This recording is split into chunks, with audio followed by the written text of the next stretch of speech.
Customer success is a bubble of people who are really passionate about the discipline, but sometimes they've forgotten or not even aware that other organizations are growing too, are changing too, are evolving to circumstances, to the business community, to the business world, to the economy. And it felt to me that these other organizations are actually accelerating in a better way to addressing the needs of the market. And so when I see something like go to market, it's really exploded in popularity as an expression in LinkedIn, particularly in the last year or two. And it felt like customer success is on the outside looking in, or not even looking in. I think they weren't even aware. And they need to be aware. They need to be part of that.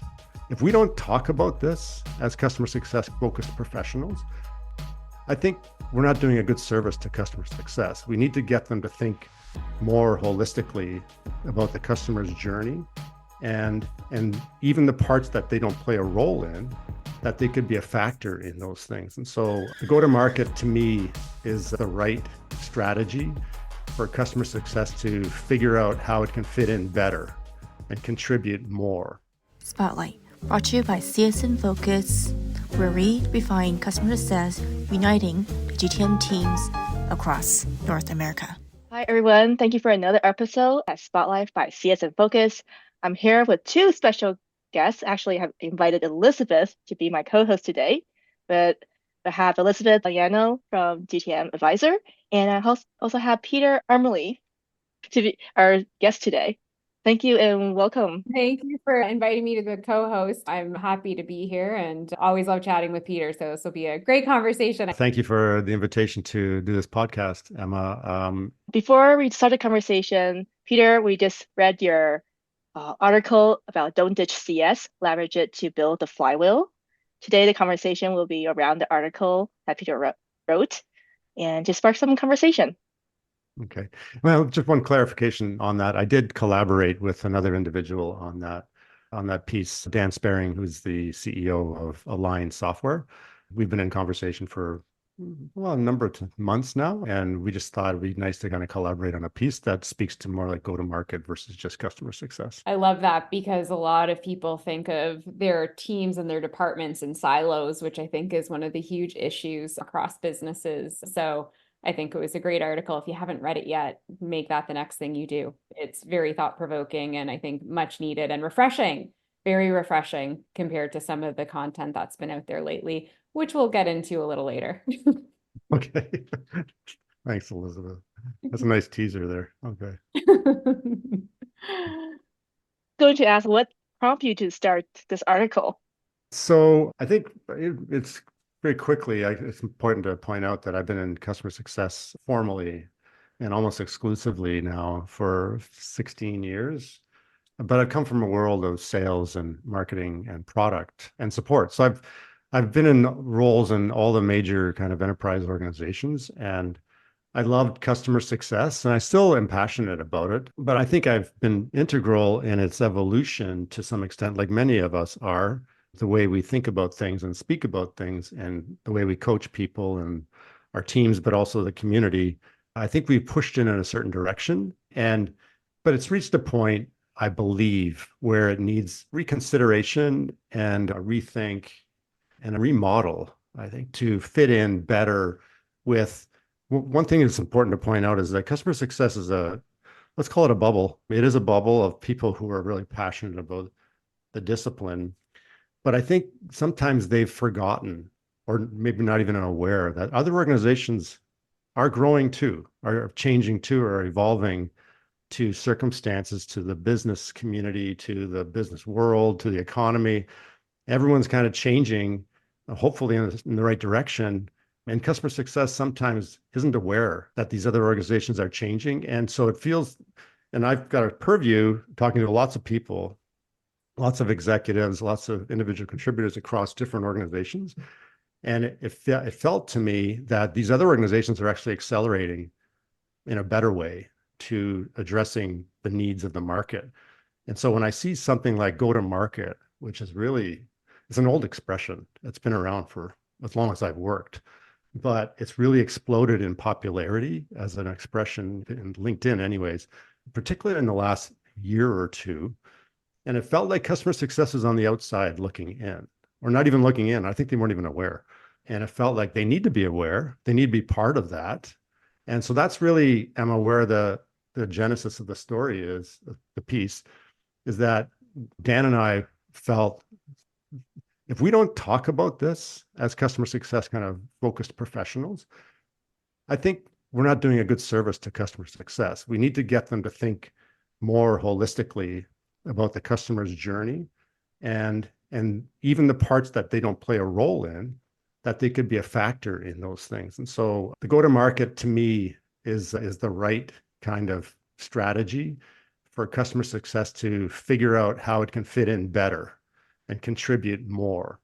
And in some cases, they're not contributing at all, really. But it needs to be because they've got, like I said in the piece, they've got such intimate knowledge, customer success does, of the customers that it's kind of a shame that the rest of the organization isn't tapping into that, isn't including that function, the CS function, in a more strategic and programmatic way in the go-to-market strategy. Yeah, I'll actually read for the listeners who haven't had a chance to read the article yet. One of the pieces of the article that really stood out to me and resonated was where you mentioned that CS needs to be a more direct peer of the other GTM organizations by acting bi-directionally and helping the others through the sharing of intimate intelligence that it only knows about existing customers and their relationships with products, services, and the company itself. I'd love to dig into that a little bit more, maybe in two areas. Is that one is how, and like if we think about the tactics of how CS is positioned to do that, and how CS can also get re-buy-in from the rest of the organization. Because if we are honest with ourselves, there's a lot of other executives that are a little dubious of CS now and have lost that buy-in. But you're right, that particular point in your article is absolutely bang on. There is a lot of intimate knowledge. So the first part of the question is the tactical of it. Like, how do we actually get there? Because we are on our back foot now. Yeah. So one word for me answers the question, but of course I'll elaborate on it. But proof. There needs to be proof that there's value for those other organizations before they'll even think about opening up their minds to buy into it again. And it's not like those organizations, I don't think they've ever been burned by customer success, but they may have been seduced to believe that customer success was something new and would help the company in a bigger way. And yet, not across the board, but it's pretty systemic that churn rates are still high, really kind of a thorny issue. And we know in customer success, churn isn't just about customer success. But so there's this kind of ongoing struggle and frustration. On the one hand, customer success says, well, it's not all our fault. Everyone contributes to churn. And on the other hand, they say, well, customer success, you said you're going to take care of churn and you're not taking care of churn. And so it's really bad leadership all the way around and bad communication. But I would say that customer success is distinctive in the business world for standing up and being and pointed at as saying you are going to be responsible for churn and retention. And no one really pushed back on that really hard, I don't think. I think broadly speaking, most CS leaders said, okay, we'll take it. And yet it's a trap. I think I maybe even mentioned that in the article. It felt like a trap to, once you get into it, you realize, okay, this is like intractable. I can't really solve this on my own. I need these other organizations to help us out here in a more programmatic way. And yet then if you try to deal with it in that way, those other organizations are going to say, well, what's in it for me to help you more? So it's really challenging, especially at the big enterprise level, I would say. It might work a little bit better at a smaller company, but I think ultimately customer success has to accept that it's on their back foot right now, and that their reputation isn't as stellar as it was, let's say, during the pandemic or even before the pandemic. And stellar meaning that there was a lot of inflated expectations and inflated reputation, actually, because there wasn't a lot of proof that it was making the progress that they claimed. And yet it was there. And now it's kind of eroded. And so if they want to get back into your question, Elizabeth, I think they have to come up with proof that there's value for those other organizations to think differently and almost invite them to be a peer in the go-to-market strategy. So I would challenge CS, all the stuff you say you can do, and I say this in the article, I say it all the time, you have to measure these things. You have to be able to kind of prove that the work you're doing with your customers, whether it's through success plans or QBRs, there needs to be kind of a value measurement there. And you have to get it from a customer's perspective. And then if that's provided to these or shown to these other organizations, they're going to see, okay, yeah, that makes a big difference. You guys are more of a serious business partner at this point, because ultimately that's what they want, is a business partner in the go-to-market strategy. Sales has been around for 5,000 years, right? Marketing's been around almost as long. And product, of course, is product. Products, that's where everything starts. And so these organizations are old, and they've got really tried and true kind of ways of doing things. Customer success is still relatively new. It has to prove itself. And I know this is painful for CS leaders to hear, but you really haven't proven it yet. Yeah. And to also quote another part of your article about laying down your swords, I don't think that the CS community has done itself any favors with the defensiveness as well. Yeah. And so then the conversations often end up being combative, which I've experienced firsthand. So I think that is the other angle of it, is that, there's an open-mindedness that we need to have across the board. And I think, Elizabeth, you and I have a little bit better positioning. I know you experienced, Atlantic, had a lot of negative blowback when you've challenged these kinds of reputation that CS was developing. But you did the role. You were in CS for a long time. I've been in CS for a long time. And who better to criticize CS than people who've been in it and have done in many different roles, have found great success in the profession and want to see it evolve. I mean, I think nothing stays static in life and in business, and every role needs to kind of evolve. If you think about new technologies coming on, CS can't sit back and rest on its laurels, whatever the laurels were from the last 5 or 8 years. That won't work. That just won't work at all, especially with, generative AI coming on. Everything's going to change. And so, you need to have a really open mind about business, about your role within business and the function that you're part of. Yeah, absolutely. You mentioned flywheel, the concept of flywheel in your article. What's the mnemonic? Can you describe a little bit more? Yeah, conceptually, it just basically means, to put it simply, that if you look at the go-to-market strategy of most companies, it's sales, marketing, and product working together to bring to market a product that hopefully fits well with needs out there and is going to sell well and stay in the market and grow and all that kind of stuff. That's very basic, right? What's missing from that equation typically is, what's the experience of those customers at the end?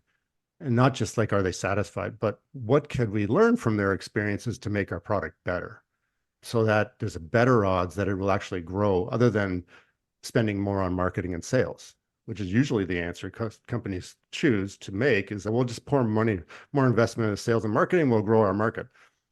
That may have worked, used to work, I think, but everything's changed with subscriptions now. That doesn't always work. And so you need to quickly figure out, after you get subscribers, what's their experience, and how can you learn from that experience that they're having to not just improve those particular customers, but to improve your product and the services that you're providing. That's the flywheel that customer success could now plug in to make it a flywheel. It's without customer success, it kind of just stops. And again, you keep investing sales and marketing dollars to try and penetrate the market more. But and you're missing the opportunity, I think, as companies, to figure out a programmatic way of observing and working with customers and drawing lessons from those experiences that they're having to make the products much better and much more relevant for the market going forward. So that ultimately, that's how I see a flywheel taking effect. And you mentioned in the article measuring product market fit. Would love for you to elaborate a little bit on that and how we measure the flywheel and how we could look at different go-to-market teams and find alignment, because that's, I think, one of the issues with go-to-market teams, is that there isn't a commonality of what is measured against. And so everyone has their own metrics, they're marching towards those, and it, creates silos. So yeah, would love you to elaborate on that a bit. Yeah, well, I'll confess I don't have it all worked out. I think Dan might have because that's what he focuses on. He would probably answer that question with a lot more depth, but I'll try. When you think about product market fit, it's usually initiated by the product organization. They identify a need in the market and ideally, figure out what's required. What can our company produce to address this need? And what do we need to invest in to fulfill that need? And then they do their research on the market and what kind of personalities or personas would be wanting to purchase this product and make use of it and get value from it. Now, ideally, again, in a perfect world, they figure out what that market is, and then they just address it through distribution of the product and make it happen that way. And so measuring its delivery is easy. You're satisfying the market. But again, what's missing is on an ongoing basis, does it still fit? And I think that's where customer success enters the picture. It can say, yes, we can take raw numbers and say, okay, 80% of the targeted market is buying this product. That's fantastic. And so by any measure, that's like, wow, that's really great. We're actually hitting the mark on product market fit. But what happens over time? I think most companies don't do a great job of continually measuring that to make sure that, are we still hitting the right market? A. B, if we're hitting the right market, are we still kind of addressing the needs we first thought were the right ones? Companies drop the ball a lot on going back and asking customers, existing customers, and even prospects, what is it you need? I mean, it's easy. Most companies say, oh, what do you need to do in your business? But what do you need from this particular product is another type of question. And so that's where I think customer success could fill that void and play that role of asking those kinds of questions. Is the product relevant for you? You've had it for 2 years. Tell us what's working for you and what's not working for you, other than to say, okay, they've hit their milestones and their outcomes that they expected through the success plan. That's good. That's a good structure, but it's not really talking about the product. And yes, I'm inviting customer success to take on more responsibility. And I think that was the underlying message of that piece, actually, is that customer success needs to do more. And in fact, that was one of the titles I first drafted up, and Dan thought it was too harsh. I said, I'm on team Peter in that one. I said customer success needs more work to do, or something like that. Anyways, yeah. It was a little more elegant than that. But ultimately, that's what I think customer success should be doing, is filling that void of how do you measure the ongoing fit of your product in the market? Because the product team can't do that. They can try, but they probably just do small sample sizes, whereas they're not really, as far as I know, most companies aren't tapping into customer success to address those questions. Yeah. One thing that I would love to see organizations do more, in particular CS and product do more together, is really diagnose. So like you said, it's what do you need, and not in terms of what feature, but what is the problem? Let's diagnose the workflow, the problem, and then we get to the feature functionality of how to solve for that.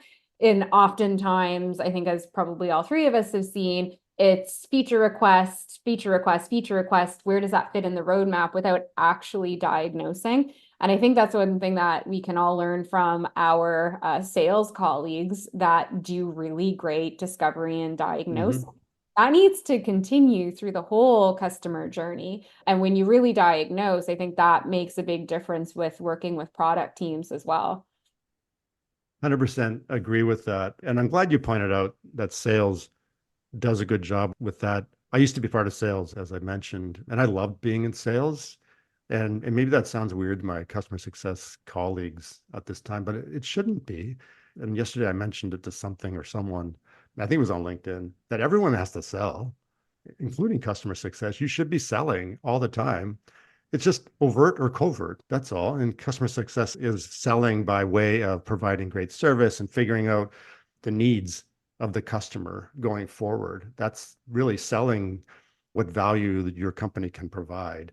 But back to my comment, I mean, sales, your comment, Elizabeth, that's absolutely true. That's a big part of their job, is discovering business need in the community of customers and prospects out there, and trying to figure out what within our company do we have that can fill that need, and how do I position it in such a way that it's very compelling, and then they'll buy it. And if you flip it around, customer success should be doing the same thing. In fact, they've got a privileged position to do this because they've already got this established relationship. It's not like the customer is going to blow you off, because they need you to derive value from their investment. And while you're doing that for them, helping them to derive value, you should be trying to figure out what more you could offer to extend that value going forward beyond the renewal. You know, someone says it, and I wish I'd said it, it's like, renewal is not a success. That's just like a given. It should be a given. It's not something that you should be bonused on. It's It's a good point, actually. Yeah. so, you know, really what customer success should be shooting for is expanding the investment of customers. That's really hard for a lot of people to hear. I know that because I talk to CSMs too, and it's not their fault that they feel that way, that it's like, what? It's really the leaders who need to articulate that long-term value proposition of customer success to clients, and how that translates into the role of a CSM to work with customers in a long-term fashion. Even if it's a 2-year engagement, you still should be thinking of them as a 4-year partner or 6-year partner. And how are you going to maintain that? And what's in it for the customer to want to be with you for 6 years? So you have to figure that out, I think. Well said. Well, you mentioned renewal and expansion. I have a question, it's kind of like a hot take. There's a lot of conversation about NRR. Yeah. Is CS, should we keep talking about NRR as North Star, or what's your take on that? When NRR became really big, I remember saying on LinkedIn, I said, I love NRR not because I love NRR because it's complicated, or it should be very complicated. I think people, like everywhere in business and in our societies, want the simple answers to everything. So people see NRR, like a senior executive might say, customer success is responsible for NRR, which we know that can't be true. But a lot of companies are treating CS that way. And so it's a very kind of like superficial way of looking at it, I think. It's NRR, customer success is going to take care of it, and it'll be great. And that sounds very Trumpian to that kind of an approach. And I see it as NRR should be a metric for customer success, but as a way of educating the rest of the company, what are the factors that go into NRR? I think so many companies, CS leaders, miss the opportunity. There's always this opportunity to educate your company. And most people don't do that. They just accept this responsibility without turning around and saying, okay, I accept this. This is what we need you to understand. And I coach CS leaders and say, you should be strong enough to stand up to these C-level people and say, yeah, we'll take that on. Let's understand what's going into this NRR and what we have levers to pull, and what other organizations, what levers they have to pull. And they all have to be pulling these levers. And that's something that a lot of senior leaders would appreciate if it's articulated properly. Then that wouldn't be unreasonable. They'd say, okay, let me think this. And someone needs to be responsible for shooting for this NRR, but let's admit that there's other people that have to be involved in this. So that wasn't much of a hot take, Emma, but other than me saying I love NRR, I love it because it's complicated. And if you look at it, NRR is a true reflection of how well your company is doing. Yeah. Because if your company's firing on on all cylinders, your NRR should reflect that, but it doesn't mean CS is responsible for that. Yeah, the hot take may be coming from the fact that there's a lot of debate right now across LinkedIn on NRR, and some seem to be going as far to say that we shouldn't be tracking it and it, isn't worthwhile. And I think that there was a post from, a thought leader, well-known influencer, that was maybe taken out of context in terms of that there are underlying things to NRR that we need to track. But kind of my thought on it is, well, CS abdicating responsibility or accountability or measuring willingness to have a big stake in NRR, I don't see it as much different from sales saying, well, then I'm abdicating my responsibility on ARR because I need marketing and product marketing and product. Like, Yeah. to me, it's just No, it's okay. a great analogy, actually. No. We all need to work together, which again, I think goes back to your article and why it's so powerful is Yeah. because it does bring that underlying foundational element of how do we work together. And then someone has to own NRR. Is it Yeah. the only thing to track?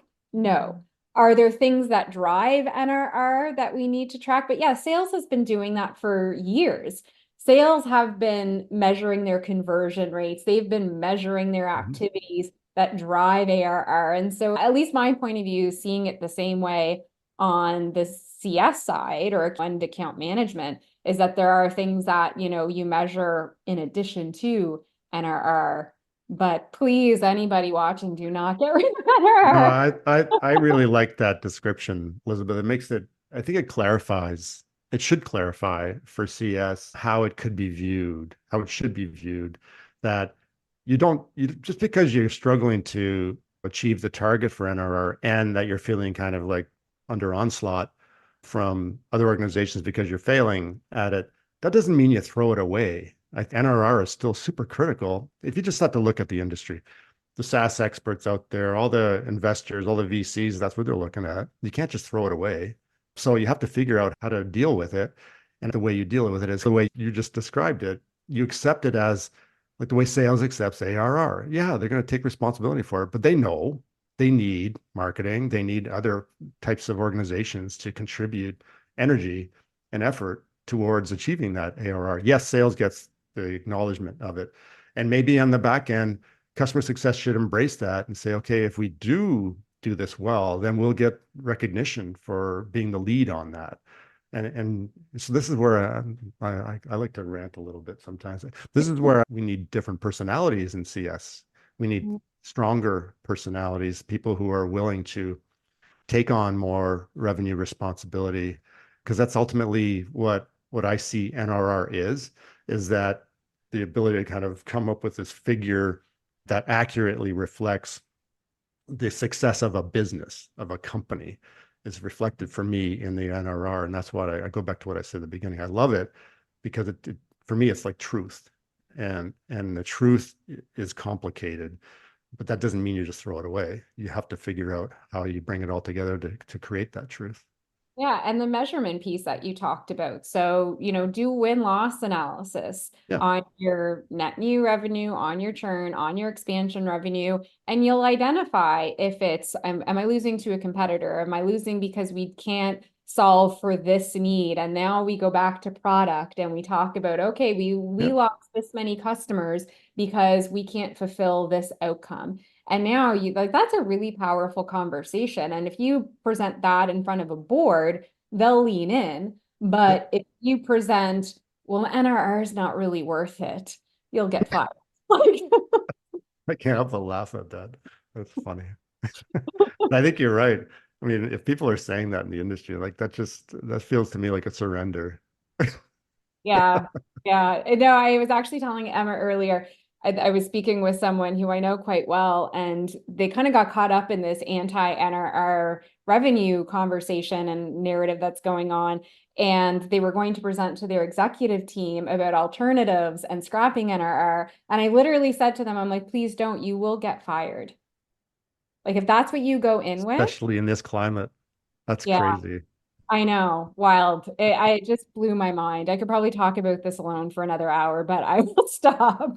Yeah, the whole swords and shields thing, that's essentially, to me, that's your last defense, is to hold up a sword and a shield to defend what? What are you defending? Because in today's climate, like I mentioned, everyone needs to be accountable for contributing to revenue of a company. And this is what CS is facing, is just kind of a delayed kind of reaction or response. CS has had 10 years of being forgiven for not really committing to it, financial metrics at all, which is amazing when you think about it, because it was operating on a promise that it would through by virtue of creating great relationships and maybe having some structure around showing progress towards goals and stuff would be enough.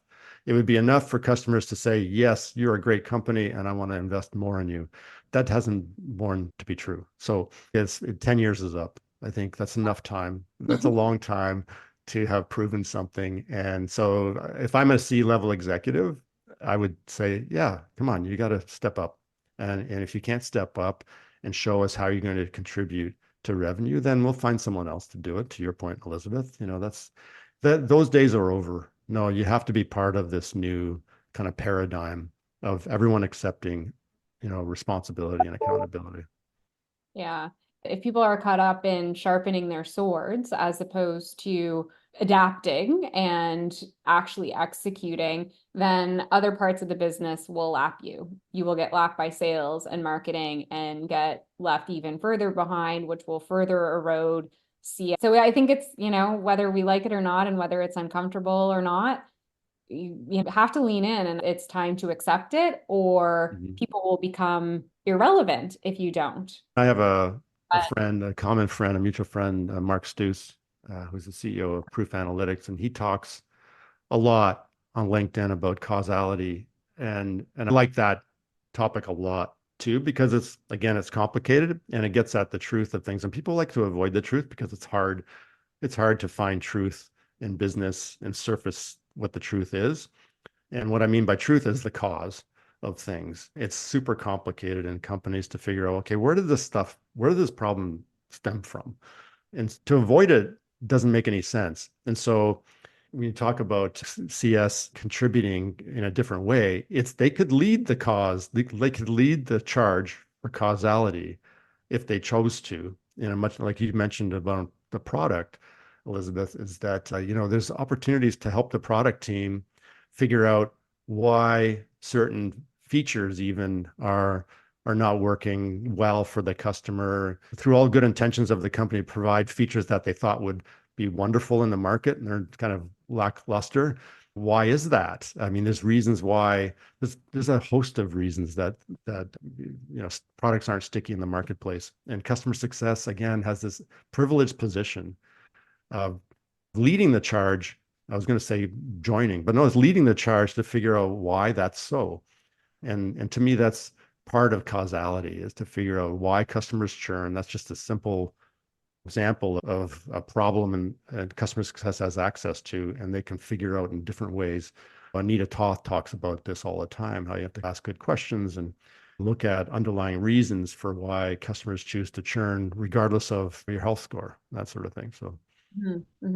Yeah, it's an opportunity. I don't want to sound overly dramatic, but it is almost at the point where it's okay, you either take charge and lead the opportunity, or you continue to play the victim and sharpen your swords and you get left behind. Yeah, I like that left behind thing. That's the powerful image. And that's what I think too. And that's why I said that customer success sometimes is so much in its bubble that it doesn't really understand or realize these other organizations are flying too. People like to think of support as the static organization. When I was at Oracle, I was in customer success, but we were joined at the hip with support. We all reported into the head of engineering, which is a different kind of structure for customer success. But I thought it was perfect for that company because it's a very technical company. Customer success needed to be wedded to the product more. And so structurally, organizationally, that was the right choice. And we were so intimate with support. I was amazed what they were doing in terms of machine learning and changing the way their agents worked and all that kind of stuff. And so my point is that customer success professionals would do well for themselves if they just looked outside and understood that these other organizations they got their foot to the pedal too, and they're running really hard, trying to improve the way their processes work as well. They're not staying static. Support, often the unsung hero, to be honest. Yeah, it's a great example. What would be the one advice, like you said, lean into understanding product, what the needs of the customer a little bit more? What advice would you give to the CS leaders or CS organization out there? I would say, I think you mentioned a couple there that are typically the ones I would say is get close to your customers and understand their businesses. But I think sometimes when I talk to customer success people, I don't hear often enough that they're talking to the product teams.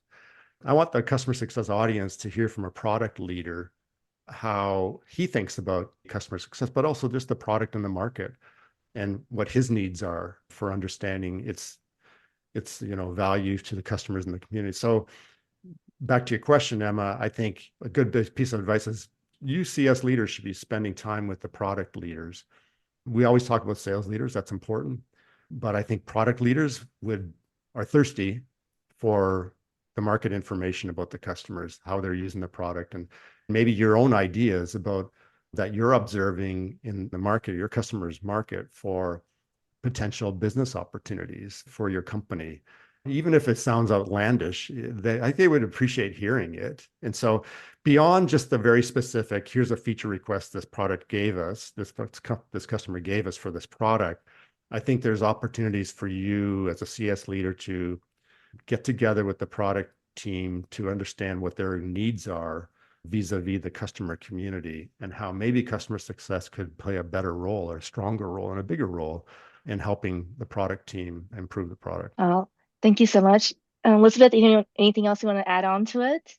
No, I think that was a perfect way to round it off. I've been saying for a while, get out of echo chambers. And I think one of the areas to get into is product. I love that. It's great advice. Okay, good. This was fun. It was a lot of fun. Well, thank you so much, Peter and Elizabeth, for your time today. What's the best way to contact you, Peter? Well, invite me to connect on LinkedIn is probably the very simplest way of doing that, because I'm there all the time and I respond to direct messages after you connect with me. And so to me, like, LinkedIn is my main communication tool at this point. You can find me on Twitter, but usually I'm just commenting on Toronto and Canadian politics and stuff, so it's not that interesting. Well, we'll support each other on LinkedIn. Everybody go like Peter's article. Yeah, please read it and let me know your thoughts. I really appreciate the commentary. I try to comment back to all comments. I was really surprised, honestly, that people took the time to read, 1,500 words. That really told me something about our community out there. Absolutely. All right. Thank you again. Thank you. It's lovely chatting with you. Thanks. Nice seeing you guys. Thank you. Okay. Bye-bye.